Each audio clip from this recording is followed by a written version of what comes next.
नमस्कार, आप सभी का बहुत बहुत स्वागत है। घर बनाते समय हम सबकी कोशिश होती है कि घर का फाउंडेशन और कॉलम बिल्कुल मजबूत होना चाहिए और कॉलम को मजबूत बनाने का वर्क मिस्त्री द्वारा किया जाता है।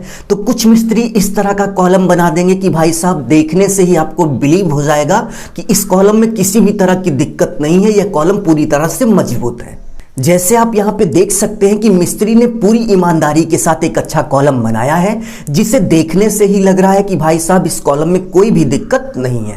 बट भाई साहब कुछ मिस्त्री ऐसा कॉलम बनाते हैं कि उस कॉलम को जो भी देखेगा वो ही चार बात सुना के जाएगा। जैसा कि आप इस कॉलम को देख सकते हैं, इस कॉलम को यदि आप ऊपर से नीचे तक ध्यान से देखेंगे तो आपकी समझ में आ जाएगा कि इस कॉलम को बनाते समय मिस्त्री ने कितनी बड़ी लापरवाही की है, जिससे पूरा कॉलम बर्बाद हो गया। तो इस कॉलम को देखकर आप मिस्त्री के प्रति क्या बोलना चाहेंगे, कमेंट बॉक्स में कमेंट करके जरूर से जरूर बताइए।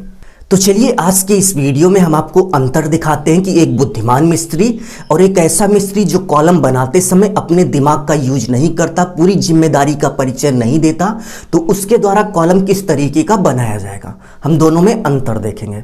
इस वीडियो को बनाने का उद्देश्य यही है कि कॉलम बनाते समय किन किन बातों का ध्यान रखना चाहिए, जिससे सोसाइटी में एक अच्छे से अच्छे घर का निर्माण हो सके और किसी भी क्लाइंट को, किसी भी घर बनवाने वाले को कॉलम को लेकर कोई दिक्कत ना आए। तो चलिए देखते हैं कि एक बुद्धिमान मिस्त्री का कॉलम कैसे बनता है।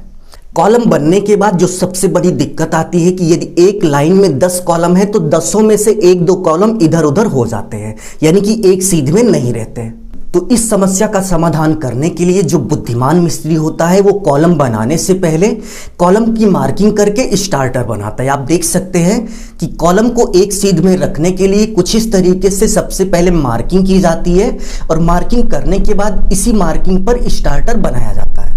यदि एक सीध में 10 कॉलम है और कॉलम बनाने से पहले आप मार्किंग करके स्टार्टर बना देंगे तो 10 के 10 कॉलम एक ही सीध में दिखेंगे। तो एक बुद्धिमान मिस्त्री कॉलम बनाते समय सबसे पहले स्टार्टर मार्किंग करेगा।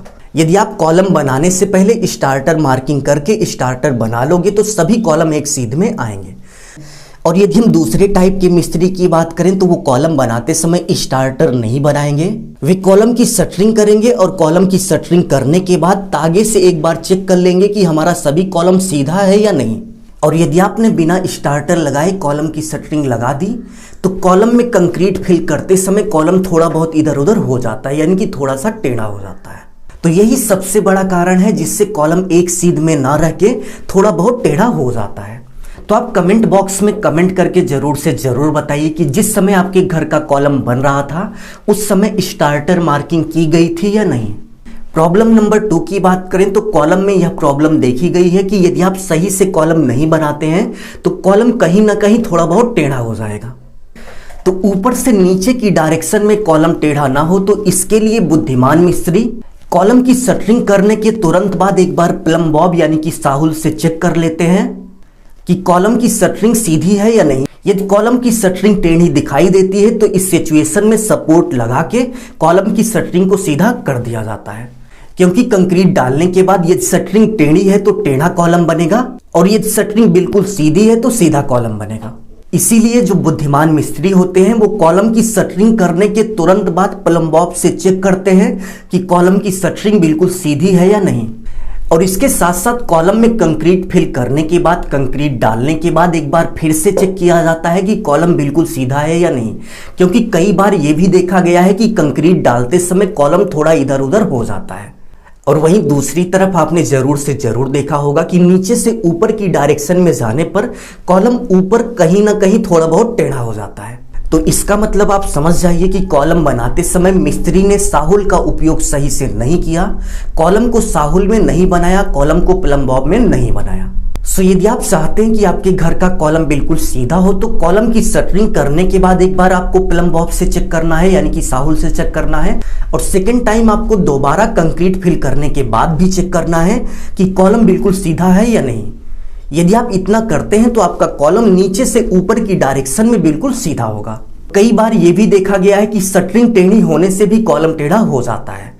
सो यदि आप प्लम बॉब का यूज करोगे तो आपको पहले से ही पता चल जाएगा कि ये शटरिंग टेढ़ी है। सो आप कमेंट बॉक्स में कमेंट करके जरूर से जरूर बताइए कि आपके घर का कॉलम सीधा बना है या नहीं। थर्ड नंबर प्रॉब्लम की बात करें तो आपने जरूर से जरूर देखा होगा कि कॉलम बनने के बाद कुछ इस तरीके से कॉलम में हनीकॉम्ब आ जाता है, यानी कि कॉलम में केवल गिट्टी ही गिट्टी दिखाई देती है, या फिर कॉलम में कोई ऐसा भी स्थान होता है जहां पर मटेरियल नहीं पहुंच पाता। तो इस प्रॉब्लम को हम हनीकॉम्ब बोलते हैं। तो कॉलम में यह समस्या टोटल 2 कारण से आती है। पहले कारण की बात करें तो आपकी कंक्रीट सही से नहीं बनी है। आपकी कंक्रीट में सीमेंट सैंड एग्रीगेट यानी कि सीमेंट बालू गिट्टी की जो मात्रा है वो प्रॉपर नहीं है। और सेकंड रीजन की बात करें तो कॉलम बनाते समय कुछ इस तरीके से वाइब्रेटर का उपयोग किया जाता है। सो यदि आप कॉलम बनाते समय वाइब्रेटर का उपयोग सही से नहीं करते हैं तो भी इस तरह की समस्या आती है। तो इस समस्या के समाधान के लिए जो बुद्धिमान मिस्त्री होते हैं वे सबसे पहले कंक्रीट बनाते समय सीमेंट सैंड एग्रीगेट यानी कि सीमेंट बालू गिट्टी की जो मात्रा है वो अच्छी रखते हैं। एग्जाम्पल की बात करें, यदि आप कंक्रीट बना रहे हैं और यदि कंक्रीट में गिट्टी की मात्रा ज़्यादा हो गई, एग्रीगेट की मात्रा ज़्यादा हो गई, तो इस सिचुएशन में इस तरह की प्रॉब्लम आने के चांसेस बहुत ज़्यादा होते हैं। और वाइब्रेटर से आने वाली समस्या का समाधान करने के लिए जो बुद्धिमान मिस्त्री होते हैं ये 3 मीटर का कॉलम एक साथ ढाल रहे हैं, तो इस सिचुएशन में कॉलम को 1-1 मीटर के 3 पार्ट में बांट लेंगे और 1 मीटर कंक्रीट फिल करने के बाद वाइब्रेटर लगाएंगे, जिससे कंक्रीट कॉलम के अंदर जो भी हो वो अच्छे से नीचे बैठ जाए। और 1 मीटर पर वाइब्रेटर वर्क करने के बाद फिर से 1 मीटर कंक्रीट फिल करेंगे और उसके बाद फिर से वाइब्रेटर वर्क करेंगे। सो कॉलम में कंक्रीट भरते समय इस बात का विशेष ध्यान दीजिए कि हर 1 मीटर के बाद आपको एक बार जरूर से जरूर कॉलम में वाइब्रेटर वर्क कर देना है, जिससे जो कंक्रीट है वो अच्छे से बैठ जाए। तो बुद्धिमान मिस्त्री कॉलम में वाइब्रेटर लगाने का विशेष ध्यान देता है। और यदि हम एग्जाम्पल की बात करें तो आप यहाँ पे देख सकते हैं कि कॉलम के बीच में केवल आपको गिट्टी ही गिट्टी दिख रही है।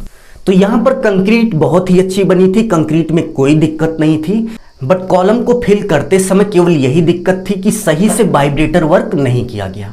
सो उम्मीद है आपको समझ में आ गया होगा कि एक अच्छा कॉलम बनाने के लिए, एक अच्छा मिस्त्री बनने के लिए आपको क्या क्या करना पड़ेगा। अभी के लिए बस इतना ही। यदि आपने अभी तक वीडियो लाइक नहीं किया तो प्लीज़ लाइक कर दीजिए। अपना ख्याल रखिए और अपने मम्मी पापा का अपने से भी ज़्यादा ख्याल रखिए। इसी भाव के साथ आप सभी से विदा लेते हैं। धन्यवाद।